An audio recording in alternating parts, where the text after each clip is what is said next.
संग्राम के दौरान जिन शहीदों ने इस देश को आज़ाद करने के लिए और इस देश को फलने और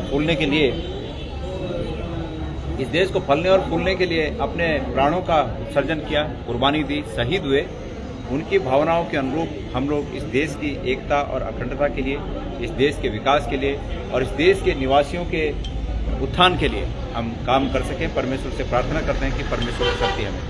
आपने राजनीतिक प्रश्न किया कि मंथन का दौर है, मंथन तो लगातार चलना चाहिए, मंथन लगातार चलेगा, लेकिन मैं कांग्रेस पार्टी को और अपने साथियों को ये कहना चाहूँगा कि ये ठीक है कि निगमों में हम अच्छा नहीं कर पाए, लेकिन नगर पालिकाओं में और पंचायतों में कांग्रेस भारतीय जनता पार्टी से ऊपर के स्थान पर है। हमें इस बात की खुशी है कि हम ग्रामीण जो सेमी अर्बनाइज इलाके हैं, जो कि नगर पंचायतें और नगर पालिकाओं का जिन्होंने स्वरूप ले लिया है, आइए बहन जी, ऐसे स्थानों पर हम भारतीय जनता पार्टी से ऊपर हैं।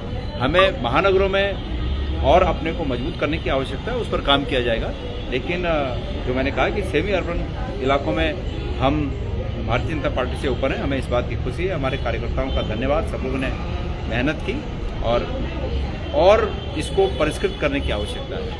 मैं जनता को इस मौके पर एक संदेश देना चाहूँगा। अभी हमने ध्वजारोहण किया और उसमें एक गाना है, उसके बोल हैं कि झंडा ऊंचा रहे हमारा, मतलब ये है कि विश्व विजय करके दिखलाएं तब होगा पूर्ण हमारा, ये बोल है।